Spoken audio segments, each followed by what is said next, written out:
Hello, everyone. It's me, David Chen, on the YouTube channel at youtube.com/DaveChensky, but doing a DLC crossover today because it's a very special day. Not only DLC crossover, Ordinary Adventures and DLC crossover. Here with me today to talk about a momentous announcement from Apple at Worldwide Developer Conference 2023. I want to say hello to Jeff Cannata, my partner in crime on the Filmcast. Jeff, how are you doing today? I am doing pretty darn good. This is like the Avengers of post announcement podcasting. So true. So true. Joining me also is Christian Spicer from DLC and also my sometimes co-host on Decoding TV, Christian. Good morning, sir. Good morning. My wallet is already lighter, but I'm doing okay. That's because Dave charges for these. Mm-hmm. Yeah, that's what yeah, in case you didn't know. Yeah, it's true. Yeah. I don't get paid. I pay him. Joining us also, he is the co-host of the Ordinary Adventures YouTube channel, Peter Sciretta. Peter, thanks for having me, Dave. Always love to have your expertise and your opinions about Apple stuff because you are hard into the Apple ecosystem as I am, Peter. So a lots to discuss today. All right. Well, I remember before you would actually do these live streams, you just call me and you just talk for like a half an hour after a keynote, like geeking out. Now people get to hear the phone call. Now it's like content. why would I have a private conversation when I can turn that into content that could be monetized? It makes no sense, guys. Wasting your time. It's such a waste of time. All right, so we're all here today. This is going to appear on my YouTube channel. If you want to watch the video version, go to youtube.com/DaveChensky. But if you want to listen to it, the podcast version, head over to the DLC podcast, wherever podcasts can be downloaded. Jeff Cannata, we're here because Apple today announced Vision Pro, a new headset, but also a way of like a new kind of, I guess, paradigm of computer programming. Jeff, take it away. What were kind of your expectations today, and how well do you think Apple delivered on them? Yeah, I'm so excited that we could congregate and do this. We're talking immediately after the conclusion of the Worldwide Developer Conference keynote, which was quite long, well over an hour, almost an hour and a half. Two hours. 2 hours, I think, right? Was it 2 hours? My goodness, time flies when you're hearing about sticker emojis.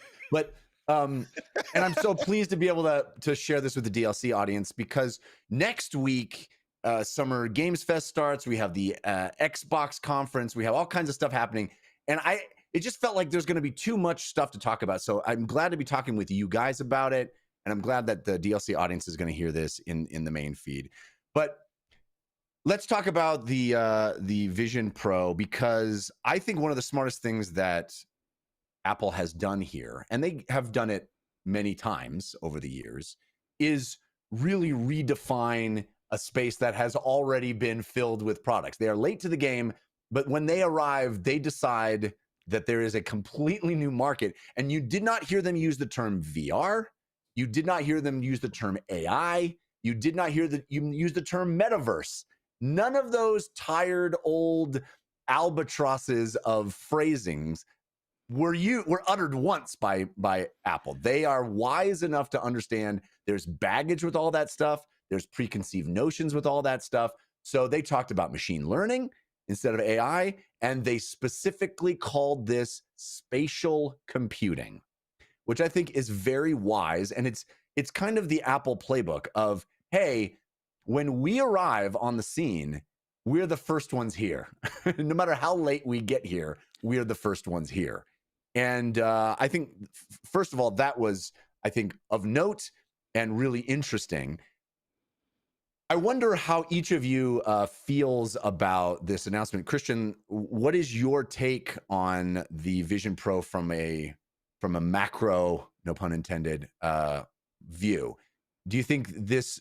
It feels to me like one of those moments that has not happened in many years. It used to happen all the time with Apple keynotes, where it felt like something really truly magical and revolutionary was unveiled. And in recent years, it's been small iterations and nothing that felt so impactful like the old days when we used to get things that changed the world. And it feels like, to me, the world changed today. But am I overstating it, Christian Spicer? I agree with you. I think the first hour and a half or whatever it was of this press conference was that, where it was like all that stuff seems cool and interesting, but also overwhelming. And how am I going to use it? When am I going to use it? Am I going to have to share this with my brother so that they can use it so that we're all on the right thing and we're collaborating via this PDF, but I have an M1 and they have and it just became noise. And then they did their one more thing that was this Vision Pro. And this was a beefy, lengthy one more thing presentation. And I do think it is, I mean, we've talked about this on DLC over the years, but I do think that this showed for the first time a transformative step in personal devices. And I texted you the idea of, before people would carry their boombox with them everywhere because you'd have your music wherever you went, and it was this thing on your shoulder. And then it was the headphones around your neck, like those thin on the Walkman headphones with like the orange or yellow or pink like styrofoam covers, and you had that. Then you had the fancier headphones around your necks, and then people had their phones with them all the time. And this was the first presentation of a AR VR device or spatial computer that I could see the future where people have these with them all the time, either on above their forehead like you would ski goggles when you're in the lodge or something like that, or around their neck when not in active use. And I think they solved a lot of the problems that we have talked about on DLC over the years, or presented their case for the solution of a lot of problems, not requiring controllers, to which there are pros and cons, but also having it be mostly this you can see the real world at all times device, and you choose, using the digital crown, to isolate yourself. And also other people can see if you can see them. I think those are huge, huge solves that go a long way in making this a mainstream category. And I also think, somewhat my own personal bias here, but I think that Apple's security and commitment to security over the years goes a long way in making people feel comfortable using this device for how much it has the potential to know about you, your surroundings, and what you're doing. I think it's transformative. It was interesting how much time they spent on ensuring people felt like, oh, we're not tracking your eyeballs, we're not tracking all that stuff is. And I think Apple's efforts through the years in establishing themselves as a trusted place where you can keep your data and it won't be shared and it won't be given to the government, et cetera, is time well spent and energy well spent, because people want to know that that's the case, especially with something they're going to wear on their face all the time.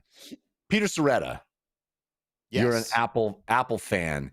Your boy Bob Iger was on stage too. I know. I got so excited. And I'm a person like, well, Jeff has been so excited about VR for years. I've been the person like, VR is not the future. AR is the future.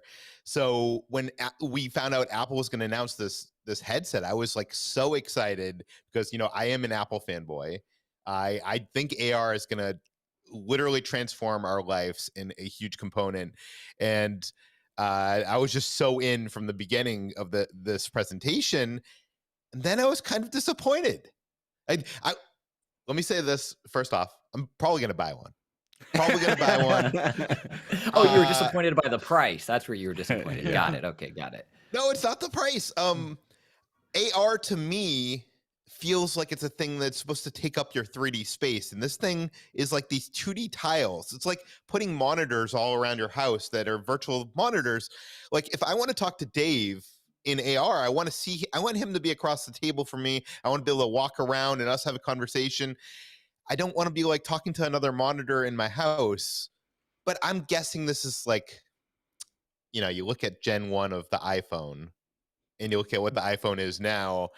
And I'm guessing this is a way to get people comfortable. And also like, this one's going to be the prosumer. This is going to be the early adopter, people that can afford to pay $3,500 for a unit, developers. And I guess in the next unit or the one after that, they'll probably start introducing that kind of stuff, because they already have that like FaceTime thing where it like scans your face and it makes you 3D. So why not? I don't know. Yeah. Anyways. Well, I think that if you have the headset and I have the headset and we FaceTime, I think it is going to be what you're talking about is these fully three-dimensional heads in three-dimensional space hovering there in front of us. It's just talking to a person on a normal camera that will look like a two-dimensional screen in your house. But I think you're right. Do you guys see Project Starline? Do you guys see that Google Project Starline thing that MKB Oh, yeah. posted about? So there's this project Google is working on where it's like a screen with cameras next to it, and it like scans your face, and then when you're talking to someone through a screen, it's as like when you move your head, it's as though they're actually there. And so it seems like Apple's doing some version of that with Vision Pro. It seems, from what they showed, to be much cruder than what Project Starline is. But I do think that is the future of like telepresence, where you're talking to someone in VR, AR, Project Starline, whatever, and it feels like they are directly across from you. The models they showed in the presentation felt pretty crude to me. Like they showed a guy scanning his own face, and then I was like, "Oh, this is so cool." Then they show the guy's face, and I'm like, I think it still needs a little. It looks like a PS3 avatar, still kind of. I think. So anyway, it's have a conversation inside the uncanny valley a bit. Exactly. And honestly, that was the one moment in the whole presentation where I was like, this is gonna creep people out. Yeah, it's like not this quite. Is a creepy. But you can imagine, Jeff, if it was photorealistic, it would be amazing, right? Like, and we're not far away from that. It's gonna be that. It's and I think you're absolutely right, Peter, to point out that this is the Gen 1 version of this that's only going to get better from here. And we should also keep in mind this was unveiled at the developers conference. The point of this was, hey, developers, get started. Like, we don't know what you're going to do with this device, but get working. And I think it's a great comparison to when the iPhone was launched, because it's very easy for people to not recall that when the iPhone was launched, it didn't do anything. It had very few actual applications. And I don't mean apps, but that was also true. I mean, literally things it could do. Like, it couldn't do very much. Wow. And that, Jeff's not a huge fan of visual voicemail, apparently. But also in terms of price, like, a lot of people are freaking out over the price of this 3500. Obviously the early adopter developer, but when the iPhone came out, it was, I think, $600 it started at. And that doesn't sound like a lot today, but that was at a time where 90% of cell phones were free. Right. You signed up, you know what I mean? You signed up to a carrier deal and it was free, and they were like, pay $600. And people were like, no one's going to pay $600 for an iPhone. And then people forget, like, every time this happens, they announce an iPad, everybody's making, jokes about the name, and no one's going to want this. And then everybody has an iPad. So everybody's going to have this. These are 100% selling out. 100%. And it's a bummer to me. It looks like it's not happening until 2024. So we don't even know when pre-orders or orders will happen. I'm ready to buy one now too. The price did hit me hard. We had heard leading up to it about $3,000. I was like, I had convinced myself going in that they were going to hit under that. Like, they'd floated Jeff had 3K. steeled himself for 3,000. I was like, they floated the 3K number so that when they come in at like 2,400, it feels cheap. It's like, it feels like a deal. They did do a similar thing when first iPad came out. Like, people were like, oh, that's going to be $800, $1,000. They come in at $500, and that was like a really big. People were like, "Oh my god!" Like, they were all shocked. Right? Exactly. No, this was more than we thought. When I saw that number on the screen, I was like, "Oh, Nelly, oh, Nelly." But and I think that will be a huge impediment, right? But I do think things are going to sell out. Dave, I want to hear your thoughts, your overall thoughts on it, because this is all happening in real time. I tweeted out a bunch of enthusiasm, and I'm getting a lot of negativity back to me. I shouldn't be surprised. It is the internet. It is Twitter, whatever Twitter is now. But I felt like this really did feel like the magic of old, where Apple is presenting a vision of the future that nobody else is presenting, and highlighting features that nobody else on the market is even suggesting at this point. It really felt to me like a transformative moment, and I wonder if you felt that way. Well, first of all, as we've already discussed, we're broadcasting this live on YouTube, so we do have comments that we might get to, and I want to acknowledge DC Santa Clara says about the price of the Vision Pro, that's only $9.60 a day for a year. Which, there you go, a day for you. I would like to point out that we just had the announcement of the Meta Quest 3, and this is 7 Meta Quest 3s. Well, yeah, that's because the Meta Quest 3 subsidizes their price by selling all of your data. Well, yes, but indeed. I don't know. I don't think that gives Apple a pass. Yeah, would you No. rather have your data being private or 7 Meta Quest 3s is the question, right? Private. 100% private. So okay, Jeff, I have a lot of I have a lot of different conflicting emotions about this whole thing. I'll share, let's say, 2 or 3 because I want to get to everyone else's thoughts on other use cases. Just as an FYI, I was a part of the marketing team that announced Microsoft HoloLens way back in the day. That's Microsoft's AR headset. Have a lot of affection for Microsoft and their efforts in AR. So just I want people to know, Yeah. As a disclosure. It crawled so Apple could run, right? Perhaps one might say, I wouldn't say that. One might say that. I wouldn't say that. I think that the question about AR in general that every company is facing is when is the technology good enough to try to announce a product? And there's no one's going to come and give you a call and say, the public is ready now. Get ready to do, you can do it now. No one's going to call you and tell you that. So like every company has tried to come in when they think it is right. And Apple has come in at this time. They've chosen this time, and we don't know if they are going to be proven correct or not. There are things about Vision Pro that I'm sure they don't like. It has a cable connecting the headset to a battery pack. That is extremely un-Apple-like, right? Like I wondered how much debate there was about how much effort there was to prevent that. And I even said when I was on with some friends as we were all watching it together, I said, there's no universe where Steve Jobs would have allowed a cable in this product.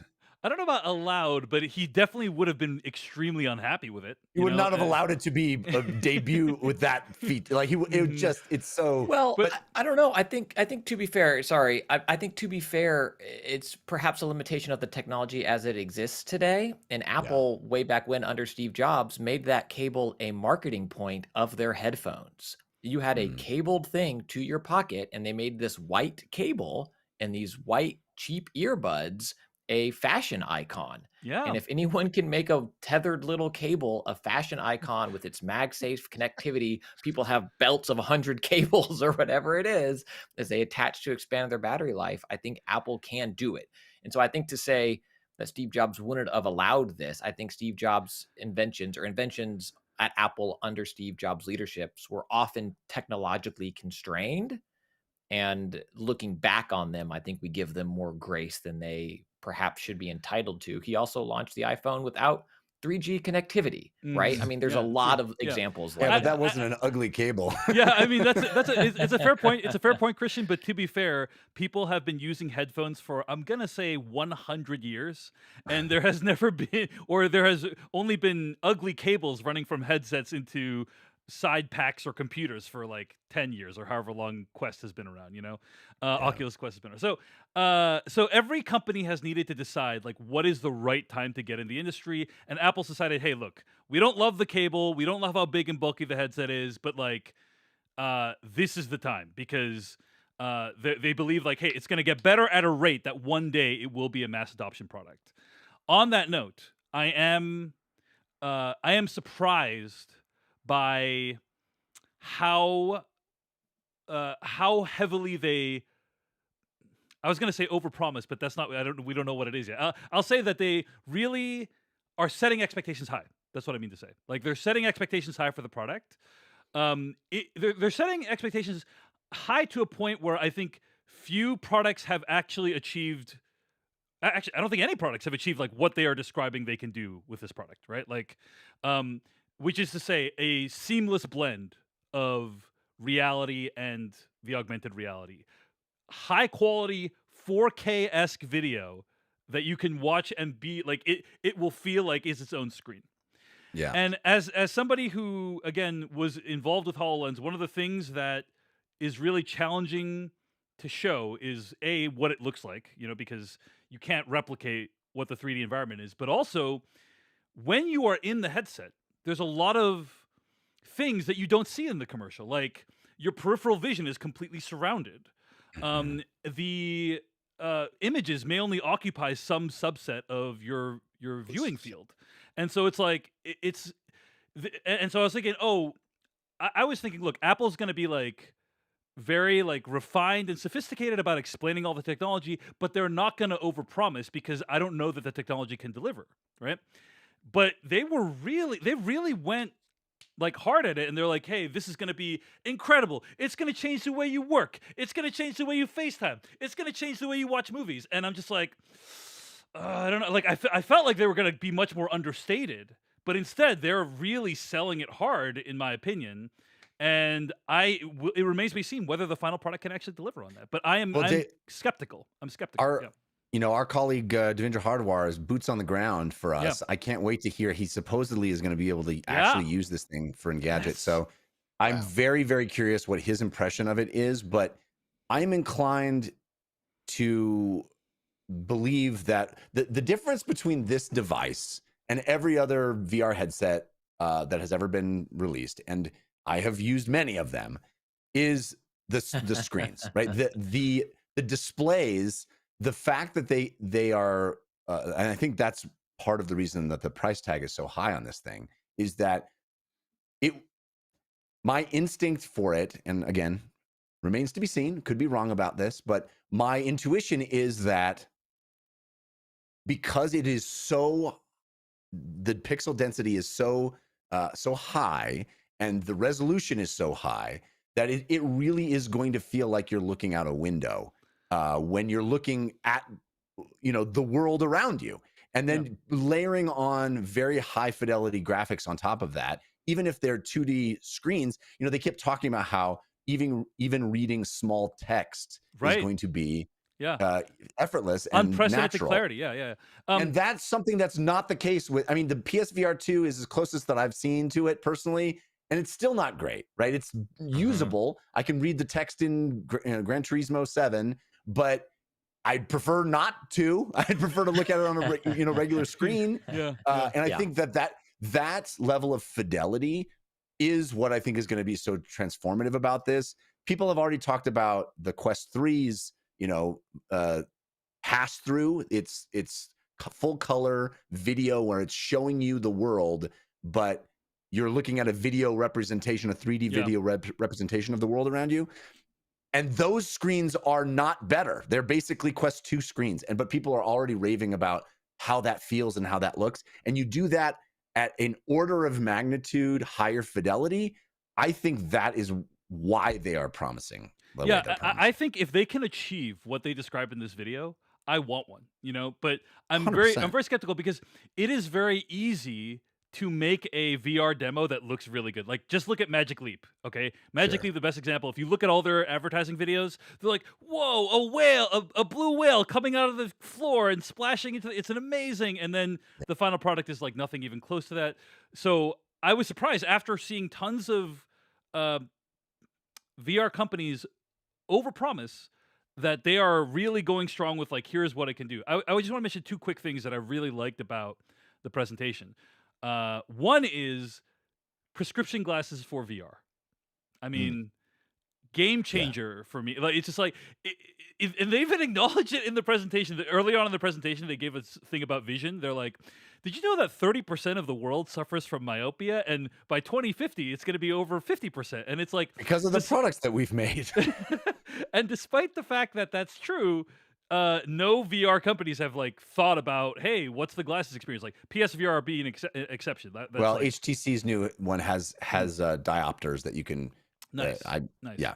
But anyway, it's like they clearly are designing this for everyone. They want this to be a mass market product that anyone, even if you have glasses, it's not just for the super nerds among us with 20/20 vision.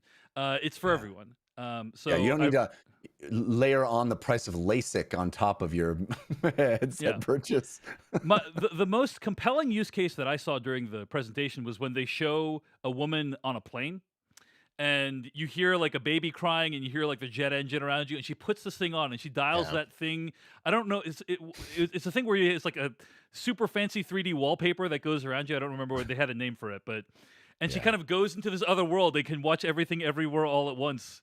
Without hearing the baby crying as loudly. And I was like, that sounds amazing. I don't know if that's even again, she's not wearing headphones, so it's like, how does that even work? But okay, On the I'm plane, they showed think them in with the- earbuds. Oh, okay. She in. has earbuds. Okay, gotcha. Yeah. So if it can achieve that, if it can make you feel like you're in a different place, in a way that existing VR headsets can't, then I agree with you, Jeff. Like, this is the day that it changed. That's why I was so glad to be able to get us on the call, because it's like maybe we'll Yeah. look back on this in 5 to 10 years and being like, that was the day when it all changed, when like think so. someone cracked the code of AR VR. Oh, the other thing I was going to say is they really emphasized how important it is to be present with other people. Like, Yes. they don't want this to be a barrier between you and the outside world or other people. Right. All the demonstrations have like someone coming here. I'm going to hand you a card. I'm going to kick you a ball, daddy. Like, there's someone interacting with someone that's outside the headset, which is not something that any other headset has advertised as like a major But it feature, is other than super Microsoft important. HoloLens. Right, yeah. Super important, because that sense of isolation, Christian, you and I have talked about on DLC all the time, is that part of, I think, the off-putting thing for mainstream users of these things is, oh, I'm vulnerable, I'm isolated, I'm in this place, people can come up and mess with me inside the headset, or I can bump into things and like that just that tech of like, oh, if a human being comes in, we'll bring them into your virtual environment. That's feels like a huge differentiator already. And also for that cinema screen thing, which I think they advertised pretty compellingly. Like, I think I texted you, Jeff, this idea of we won't even own. We'll go into houses, and houses won't have huge monitors on their walls anymore, like we all do at these huge, massive TVs. Because if this headset adoption becomes what Apple and these companies want it to be, because I've watched movies in my PSVR 2, and it's fun. It's pretty cool to have this huge screen, and I did it on old Oculus headsets before, and the fidelity wasn't quite there. And PSVR 2 with its OLED, I think, it's a pretty compelling way to watch something. But I can't sit and eat popcorn. You can't drink anything. You can't do a lot of the things that I would otherwise be doing when I am watching something at the movie theater or at my home. And what the Vision Pro, what Apple was selling, was this idea of you can still do all those things, because you can still see all that. It will dim your outside world, but you can still see your popcorn, see your drink, see if someone sits next to you. And I think that makes this super compelling. Like, they've been laying the groundwork, it feels like, for this. Many small steps along the way. Custom silicon, fanless design, lightweight computing, spatial audio, share play, so that if we external battery packs. External battery that has been introduced recently. Yeah.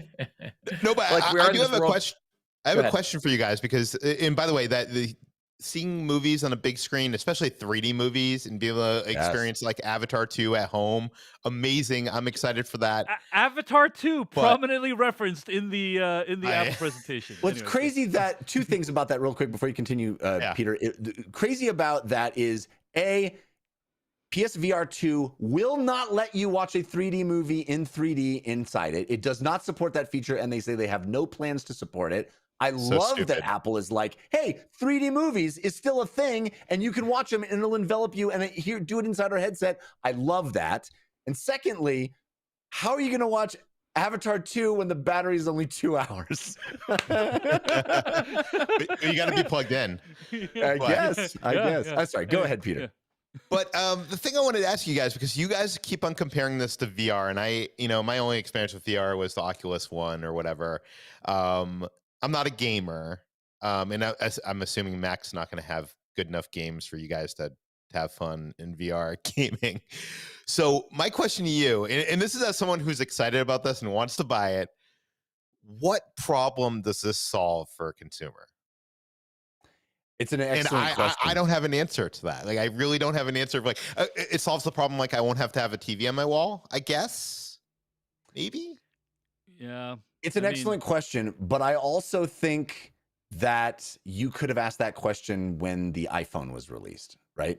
And I think that what we haven't seen how developers are going to take this and run with it in ways that they haven't with previous headsets.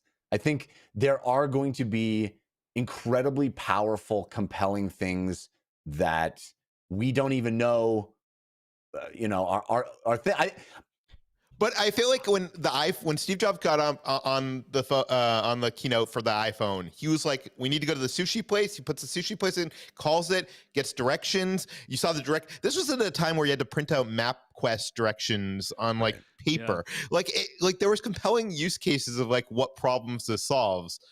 And here it's like, oh, it solves me getting rid of my monitor, or it I think solves. it's bigger than that, Peter. I think it's a heads-up display, and it solves all of the problems of delivering information to a user while keeping their hands free, and also allowing them to hopefully be aware of the external senses and forces that are relevant to them, while also being able to be immersed, like what they showed at their desktop. You can have this picture up, and you can have all this thing, and you have a sports score, you can have the game replay down below you, but so you can have all of that stuff exist in your world without you needing to make the conscious decision to pull it up and to seek it out, and it can just coexist. And I don't know if that's solving a problem per se, but I think it is something that is extremely additive, and brings something new to the world that we don't currently have with us all the time.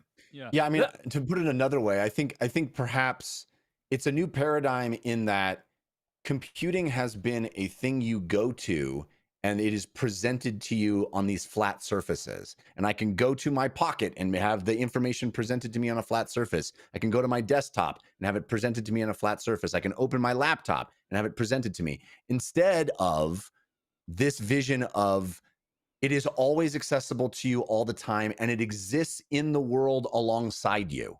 There is no need to access a specific device to get that information. It is just always present alongside all the other things in your life.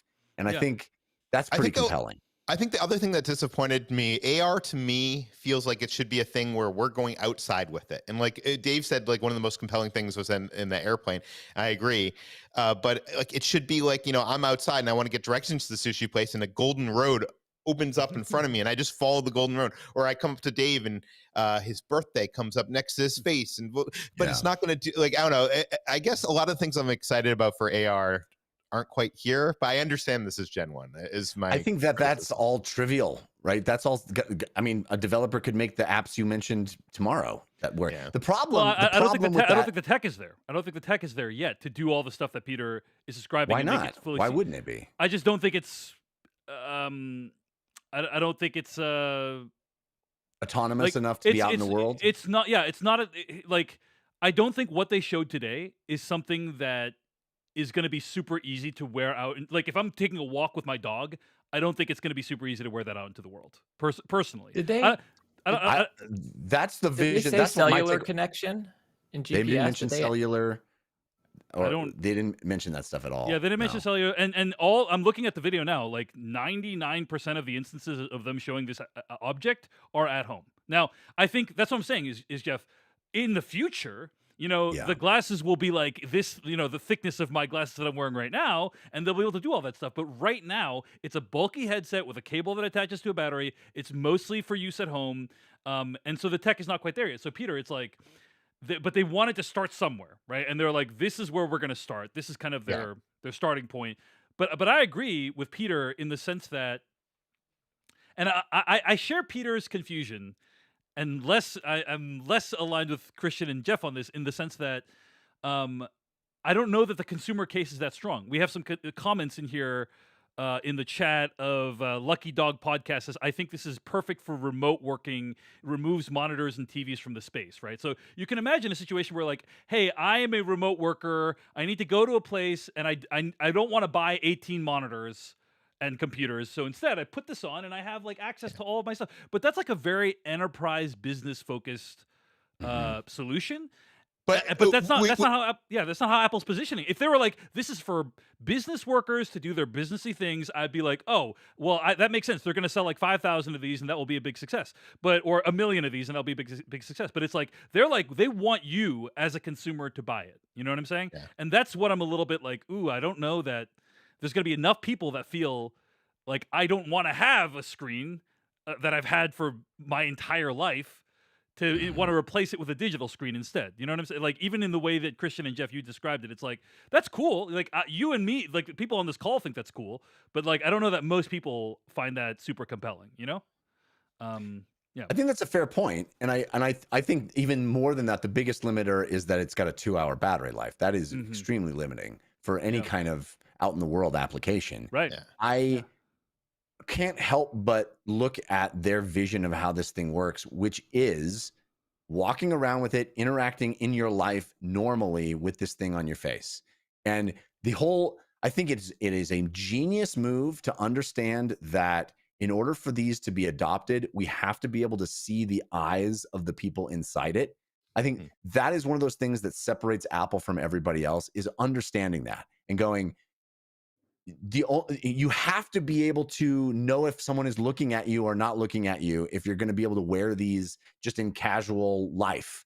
And I think that's a pretty genius solution. I'm very curious to see how that looks in real life. Them talking about how, it works from any angle. It like knows which angle you're looking at it. And because you're not looking at their actual eyes, you're looking at a representation of their eyes. But so anyway, the point I'm trying to make is that I think their vision of this thing, their vision of the vision, is to have it be an accessory that's on you more than it's not on you. And whether that is the today version or next iteration or the one after that or the one after that, I have a hard time not imagining that my kids and the generation of I have a 5-year-old and a 6-year-old, that they're going to think that this is completely normal in the way that we think walking around with phones is completely normal, that it's just going to be part of their everyday life, that they have these ski goggles on their face and they're interacting with each other. And I just can't imagine that the world is not going to be there in 5 or 10 years. I mean, I think that I agree with you that is the vision. I don't know that I'd use 5 or 10 years as my, like, add a 0 onto that, and I feel like maybe, because You think it's going to take 50 years?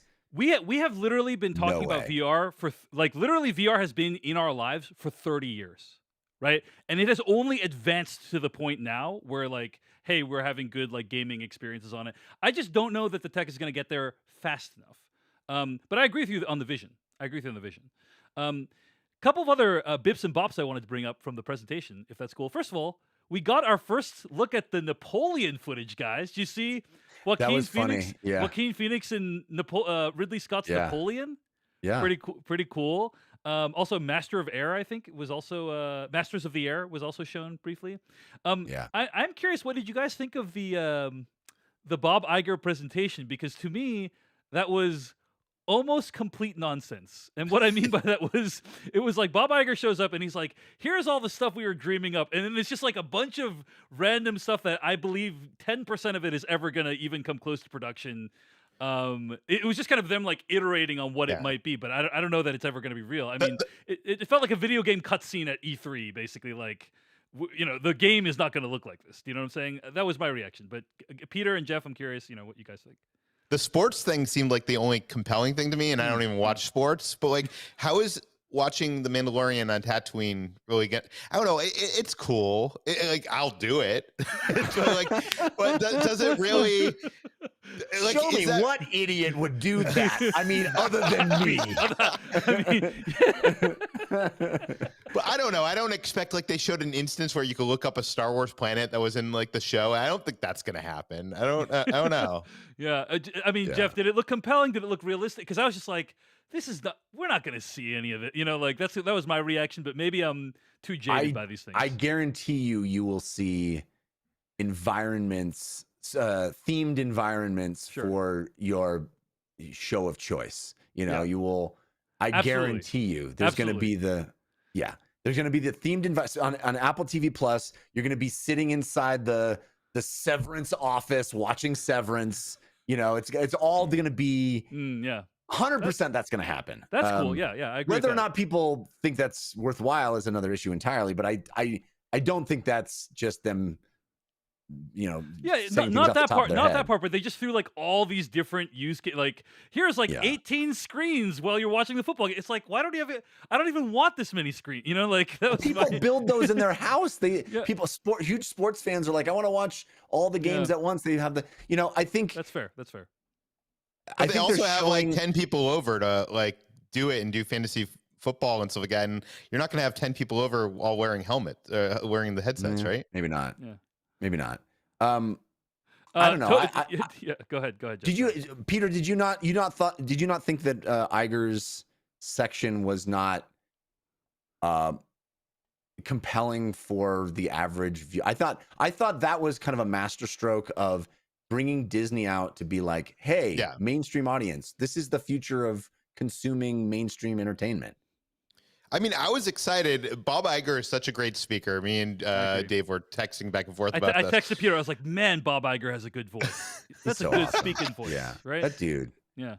But I just feel like nothing they showed was really that compelling for me, other than Disney content being there on day one, which you would assume it would have to be already. But I don't know. I don't know. I am excited. I wish there was more of like the transform your space stuff that they kind of hinted at. Like you could turn your house into, you're on a mountain or whatever. Like I wish there was more of that. I wish there was more of like, I could decorate my space with like virtual things. I could put like a clock on my wall, a map over here showing where, Kitra is, and she's out getting groceries. I can see, her path, like stuff like that. Like, it just felt like a lot of 2D. Well, they actually had a very small amount of actual applications on display, right? I kind of felt like that wasn't what this was about. They weren't showing what the apps are that this thing is going to launch with. They weren't showing games. They were just kind of games they did show. Yeah, they did flat show games. Screen games. Right. Played. But they didn't show any virtual flat specific screen. 3D games or anything. They didn't like show that, anything right? specifically designed for this device. Yeah. And even the apps, it was like all the apps that you already have or that are already available will work on this thing in a 2D way, which I actually think is kind of cool. But it's certainly not what brings me to the yard, right? I think there are going to be things that this device will be able to do that no other device will be able to do. And I think there's already a whole bunch of augmented reality iPhone things that I find to be very frustrating, and like measure your house, we'll hold it up and look through and you'll see I'm like, but when it's my entire vision, I'll absolutely do that. I'll absolutely figure out how to put up the pictures in my hallway using the thing on my face because my hands are free and I'm able to do it. I think that is awesome. For Gustavo in the chat says, imagine showing up to the fantasy football party and you forgot your headset, so you're just sitting there in silence as your friend's dead eyes look into nothingness because there's no more TV anymore. This is the future that liberals want. You know what though? There'll be a stack of 7 Meta Quest 3s in the corner that you can just pick from. Okay, so one of the most compelling things they did show, Jeff, was they invented the Minority Report holographic viewing thing. So when the your idea child is my dies, biggest question. You can relive the memory. They invented the thing that drove Tom Cruise insane in Minority Report. Yes, what could go wrong? So what could go wrong? That is so awesome. Future fiction lead us. Sorry. I've always wanted to record 3D moments and stuff like that, but like the only thing and it looks really cool, and that's probably like I think the biggest, like if you answer my question, like what problem does this solve, or like what feature that people don't already have does this give you? 3D recording and the ability to watch 3D videos that you've recorded. But I'm not sure if I'm going to go around with my that's the thing, it's like headset. You need to use it, you need to there's a camera built in and it can capture those memories. There's no way that you're not going to be able to very soon capture those on a regular iPhone. You'll be able to capture 3D video on a regular iPhone and then view it in your Vision Pro. That's 100% going to happen. And, for many years... You're right. Yes, for many years, people have been like, oh man, when you look at old photos and old Polaroids, it looks so old, and that's never going to happen anymore because these are, our images are so high fidelity and so high resolution. And I've always said, no, my kids are going to look back at their childhood photos and think they're completely archaic because they're in 2 dimensions. That's what it's going to be like. They're going to be like, oh my God, all my old photos, you can only look at them in 2 dimensions. And I'm so old. Like, That's what it's going to Honey, be. who's that person outside our window with that headset on? Close the blinds. They're filming us. There is. I think Did they say storage size? Like, I don't No. think so. I don't think so. I feel like that they oftentimes Apple announces like new codec, and some of their stuff is about making it smaller. But that's where like this starts at $3,500, right? I don't know if they're going to make one with cellular connectivity, which is always more expensive on the iPad or on the watch. And how many of these 3D videos, if they're at a fidelity high enough to look great on these over 4K, perceived 4K per eye screen or whatever it is, you film one and it's like headset full. Did you? Oh, man. Did you see the words starting at? I can't remember if it said starting at. I think it was I don't starting know. at. I think it was starting at $34.99. So I think Starting probably at is a So This does is a that lot mean of that heavy the lifting. battery comes with the $34.99? yeah. Well, maybe it's like there's different storage sizes too, like different battery size. Maybe you can get one with the additional battery pack or whatever. But the other thing that they mentioned is that the straps will come in different sizes and shapes, and I'm like, do I gotta go into an Apple store and get my head sized for one of these things? Is that the process? Well, there's so many like weird, awkward lines in the presentation. Like we studied thousands of heads. Yeah, I know. I joked when we were listening to it. I was like, thousands of heads. we decapitated a lot of people in the office. We studied, nose width, length, cheek size, lip, incline, like all these phrenology. What is that? Leonardo DiCaprio character in Django Unchained? Yeah, basically.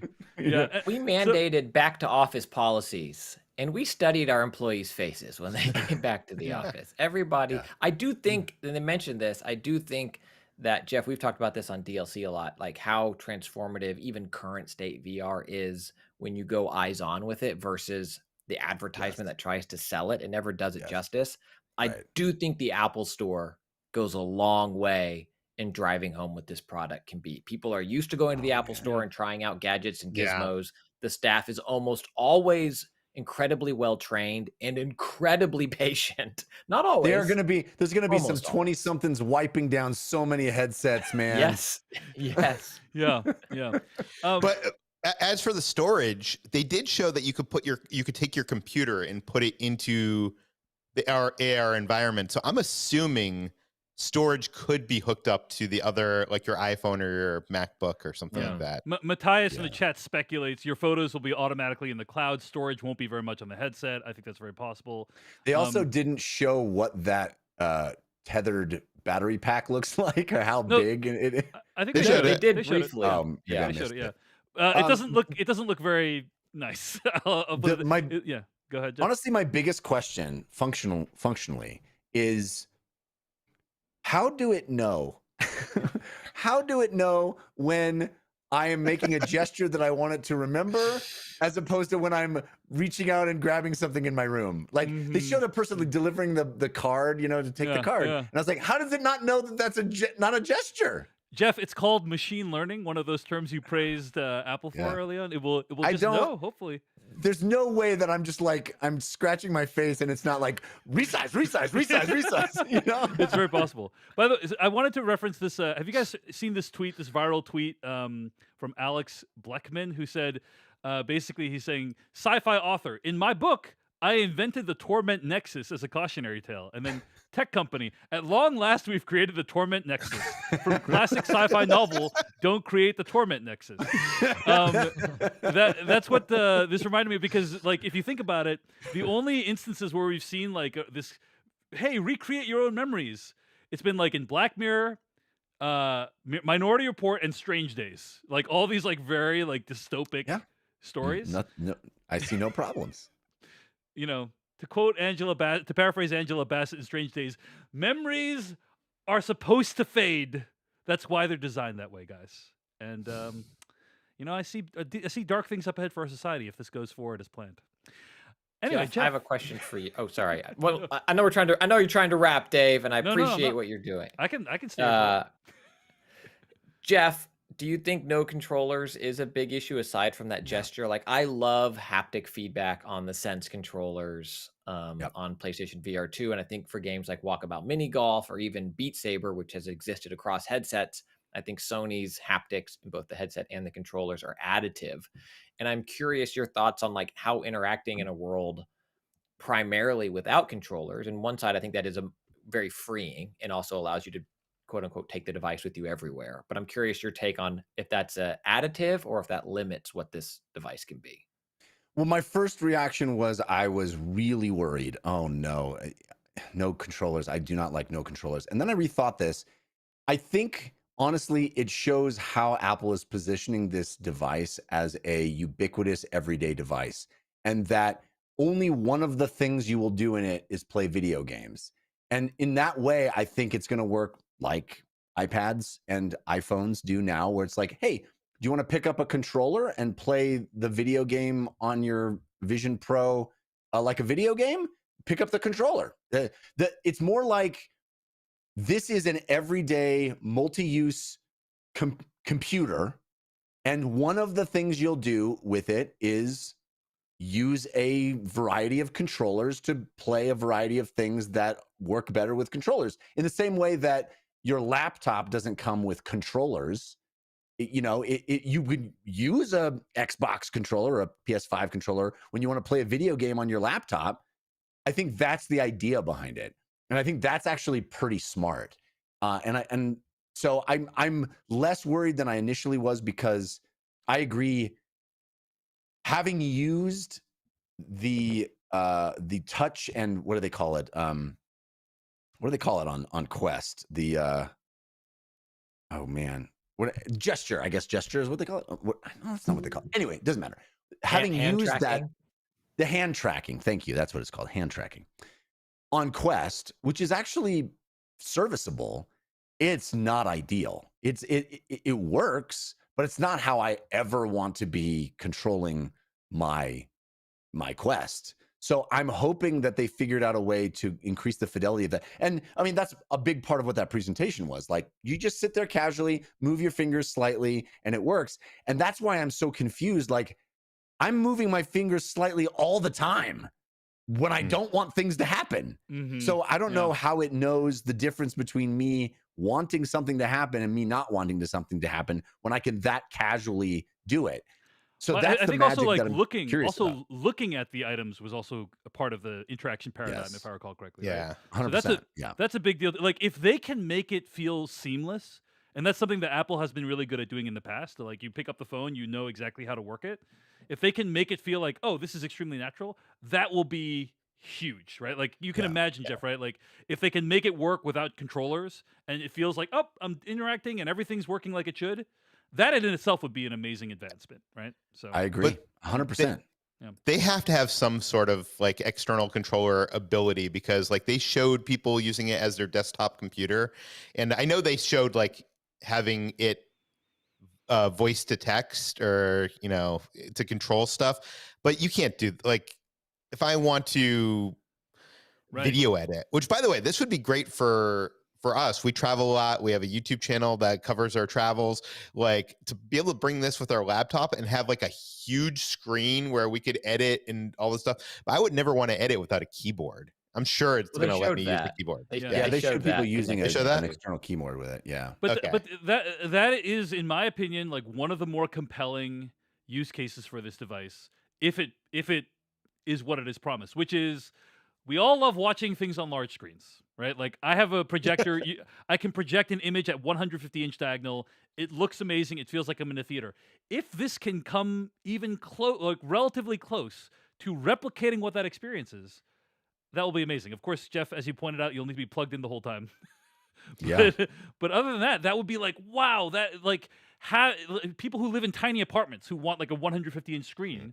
This is really, I mean, $3,500 is more than a 150-inch screen would cost. It'd probably be the price of a screen and a projector that could project onto it. But you could take it with you anywhere. And So, Dave, would you sit there with your wife and you're both like have headsets on watching the same movie? How does that work? How does it, like, I guess it is a singular activity, right? Like, you can't. Well, they'll probably share have play. They'll probably have I share think share play for play. it eventually, Yeah. right? But like 100%. at launch. And if you look over at your wife, do you see her in the headset, or do you see like her virtual avatar? Or Yeah. avatar. Probably a toggle Just back and forth, back and forth, back and forth. Oh, but sorry, babe, my toggle's broken. You only look one way to me now. yeah, but I do don't think know. there are some compelling use cases for it. I don't know if they're compelling to like a mass market, like the person who your neighbor, like etc. For the But people on this call, like it's very exciting. But yes, yeah. I think this really does. This was a paradigm shift moment. I really do think that Apple did the thing that I had been saying they were going to do for a long time. A lot of people had been saying they were going to do for a long time, in my opinion, which is turn something that had felt hokey and kind of goofy, and a lot of people were turned off by just aesthetically, and make it look cool and futuristic and magical, which is what they do. And I think they for my money, they pulled that off completely. They made it feel like, wow, this really does feel like it's going to change the world.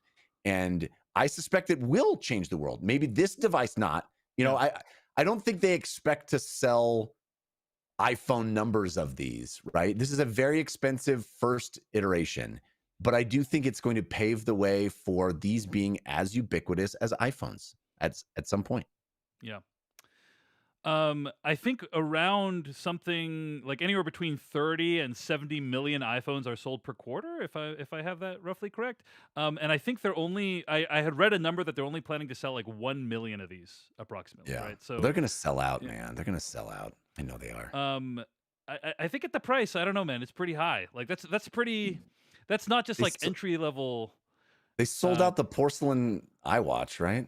Didn't they? Yeah, there was the iWatch edition. The Apple edition. That was like $50,000 or something like that. Anyway, but yeah, I think there's like some really cool stuff, and we haven't really talked about the device itself. But I think what's interesting is we've never even seen one like that before, like with this mesh fabric in the back. Kind of like, I love that it doesn't have cool, the right? strap over the top. I think that's huge. Yeah, the strap over the top is really annoying. It messes people's hair up. You don't have that problem, Dave, but others of us do. Wow, really low blow there, Jeff. Low blow. No, it's a benefit for you. But I think that's smart. I love how it's made of a single thing of glass. Like it looks like it's beautiful. I don't know. Yeah, John Barry in the chat says they only sold less than 2 million original iPhones, so it's comparable. And yeah, I think it is going to be similar to like Apple Watch, where like when they launched Apple Watch, they didn't know what it would be. They're like, here's a bunch of random stuff on a watch, and then over time, it's now like a really great fitness device. This thing is probably going to find its purpose over time. Someone's going to build some wild and amazing app for it that's going to be like, this is why people should get this. And today was the start of making sure that happens. So. Yeah. I think another thing that was dumb when it was launched, or a lot of people mocked, a more recent example is AirPods. Like there were people kickstarting cords for them. It's like, you're going to lose them. You just have these things shoved in your ear. And now it's not uncommon to watch, national TV show where the sideline reporter or the person on the street is using AirPods, like just one AirPod. Like the idea that used to mock people, like the one Bluetooth guy, always on the call, that gal running around. And now it's like, everyone all the time. Like I live near a high school, kids walking with each other to school, all of them with headphones in, still talking to each other. I mean, that is what this device is setting us on the course for, with that style of headset. And so, it seems weird and silly and kind of stupid now. And soon I won't be looking at Jeff's actual eyes, because someone will sell, like the cyberpunk reaction eyes or whatever it is. Sick of you looking at my actual eyes, Christian. Sick of it. Stop looking at my actual eyes. I try not to. Yeah. I like That's what funny. proving. Sorry, go ahead, Jeff. Yep. I was just saying that aspect of it, that they're conscious of what the outside people are seeing, and that moment where it transitions between I'm looking at you and now I'm looking at the virtual reality world inside it. That is such a sci-fi moment where it like goes warm and it like turns into that cool silvery, like I'm like, that is badass. I agree. If it can be executed like they described, that's so cool. The idea that it like will know when you're talking with other people and will like fade out. It's like, have you guys seen those like frosted security glass in conference rooms that you can like turn on or off? Yeah. It's like that kind of thing, but for your eyes. It's amazing. By the way, I like what Mike Aparicio said about that scenario where me and my wife are watching movies with the with the Vision Pro, it'd be paying $7,000 to not look at your wife. That's kind of what that is. That's what you'd be doing there. Or for her not to look at you, which might be Yeah. worth it for me. I don't know. Yeah. Don't look at me. I'm watching my shows. So here's a question, and Jeff, maybe we can close out on this unless you have a different thing you want to discuss. But if you did not cover this in some way for your work, so I guess I guess there's a pretty good argument for like me, Jeff, and Christian. Less so for Peter, maybe still. But if you did not cover this for your work, let's say you're just a civilian, you weren't a content creator. Would you pay $3,500 to own one of these? That's it's a very high price tag. It's a very, very high price tag. It's absurd. It's an absurd price tag. It's absurd. F those people. F those. Yes. F them for asking for this much money. Starting at. How dare they? How dare they? Starting at. I am not typical in that I live for this stuff. Right? I live for this Jeff is stuff. special. Jeff is special. The reason I do this for a living is because I would be the guy that would, right? I am one of my biggest complaints over the last however many years, and this is, a ridiculous first world problem, but is we haven't had a moment like this. We've had these Apple presentations. We all still line up and watch them, and they're like, this one has 3 cameras on it. And this one, it's like the first part of this presentation was like, it's got sticky emojis. They're going to change the world. And it's like, I have yearned for that thing that used to happen every time where Apple would walk on stage, the representative of Apple would walk on stage and change the world. And it would feel like magic. It would be like, I can't believe I'm living in the reality where this is a real thing that I can buy. So I love the romance of that. I love the science fiction, that idea that the world can be this is what I pony up my dollars for. But again, I'm not typical. My answer, Dave, is I didn't buy an iPhone until I got a 3GS. And I think that'd be the same for this. Like, I'm super excited about it. I'd want to track it. I'd want to go over to Jeff's house or my friend's house who had one, but I'd wait for that. You freeload off of Jeff Cannata, which we all do. We all do to some degree, so that's fine. He moved. It used to be easier. I'd be like, oh, look, I went strawberry picking. Here's some strawberries. Let me play with your VR toys. And now he's like, flew across the country. In my defense, they were delicious strawberries. And so there used to be the old, adage of like never buy a car in its first model year and never buy a first gen Apple product. And I think if I wasn't covering this stuff, and I'm still not decided if I'm going to buy it, but I do think this is the first presentation I've seen that is selling the masses on this technology. None of the other presentations I think have made that leap. And so that's why I'm most excited about what Apple is showing with the Vision Pro. I have an answer. Even before I ran a movie website, I had a projector where I wanted to watch movies on a big screen in my home. So I feel like even before I was a content creator or a movie website owner, this would be compelling to me to be able to watch a screen as big as an IMAX theater in my home or watch it wherever I am on a plane or whatever. The price, I probably might have waited for second generation, though. Yeah, if they can do what they promise, I actually think this device is worth it. But I just have a feeling you're going to put it on. It's going to cover like 50% of your peripheral vision. It's going to be heavy. The prescription glasses aren't going to work quite right. I just have this feeling that maybe it's not going to be quite what it was promised. I'm kind of aligned with Christian that I want to wait for them to work out all the kinks before I slap down $3,500 for this thing. But it's a very, very exciting time. Like, there's a reason, I don't do this for every one of the Apple things. We want to talk with you guys and Jeff and so on, because it's like, maybe we just saw technology change. Maybe this is going to be when like a smartphone, the smartphone has taken over our lives for the last 20 years. And maybe this is going to be of that caliber one day.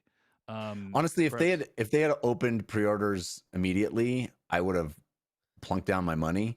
I wonder if the cold, harsh light of reality is gonna shine in between now and 2024, and it'll feel less like a gotta have it device in that time. And I wonder if that'll actually, hurt hurt them. They're not like, you can buy it now. A few quick comments I just want to read. Gary Yarbrough says, I used to call into Jeff's newest, latest, best show on Anchor to talk about VR in 2017. We have finally arrived, Jeff. So I agree. Yes. A big moment. Scott Hughes in the chat says, civilian here. I agree, fully agree it's absurd, and I'm looking for any excuse to get this. Being able to make 3D videos of my kids doing stuff might be the feature that makes a Gen 1 a necessary purchase. So a lot of people, imagine being able to relive all those memories in your empty apartment as you think about whether or not to file a minority report. And Gary also says, this feels like Apple Watch Edition 0. Think about that. They retroactively call the very first Apple Watch Edition 0 because the next update they came out with was Edition 1 and Edition 2. So maybe this is just the first draft of history. So anyway, Jeff, any closing thoughts? You want to take us out? Sure. Thanks, fellas, for being here and doing this. I do think this is going to be one of those things we look back on in however many years, and I wish I had a recording of me having watched the debut of the iPhone, Yeah. And here I think we have that moment solidified in carbonite for all. It's going to be only 2-dimensional, so nobody's going to watch it in 10 years, but at least we have it. They'll have 3D Vision Pro up conversion in the future, so they can convert this YouTube video into 3D, and you can watch it. Hold on, then. Let me get some flexes in. Christian Spice is flexing his guns right now. The only other thing I will say, not to open a whole can of worms that we don't have time for, but the only other last tidbit that I will throw out there, and Christian, we already had this conversation on paid DLC, I believe, is I think we've seen how easy it is to make to have AI generated 2D images, still images. It's become trivial to make anything you can imagine be a lifelike, realistic image because you give a prompt to an AI. That is happening very, very quickly with video as well. I think in months, not years, it will be trivial to make any video you want from a prompt look realistic. And the next step after that is fully 3D environments. You just give a prompt to an AI and it creates a fully 3D environment. And you marry that with this technology, and all of a sudden, all of us can make our environments look and feel however we want day to day. You want to be on Hoth or in Middle Earth or wherever, just speak it out loud and the AI will generate it, and then it will look like that, indistinguishable from reality. I think that's a pretty compelling thing for an entire generation of kids that are going to live where that's normal. Maybe that's dystopian, but I think it's pretty exciting. I like how it's basically, if the best case scenario happens, which is this technology is actually able to immerse you, then we get the dystopian future. That's the case, reward. Worst case. That's the best case. Yeah, if it, possible more likely cases that we never achieve that level of immersion, but if we do, we get Ready Player One at last. So Well, for Jeff though, it's also Hoth. Like he didn't pick Coruscant or any of the wonderful. Not Coruscant or Naboo. It's just sitting out there anywhere in the you cold. want. Hoth. As the AT-ATs approach. The base they had to hide in because it was the only place so remote they would never be found. Where every day was misery. Hey, you think my VR headset smells bad on the outside? Oh my God. All right, folks. Well, if you are watching or listening to this, you're watching it at youtube.com/Dave Chensky. Thanks to the around 400 people that have been watching live or so this entire time. And you can also listen to the podcast version of this at DLC. Check it out wherever you get your podcasts. Search Apple Podcasts, Spotify, whatever for DLC with Christian Spicer and Jeff Cannata. And of course, check out Ordinary Adventures at youtube.com/Ordinary Adventures. Gents, been a pleasure. See you for Vision Pro Gen 1/2, whenever that comes out. All right? All right. Be well. Ending broadcast.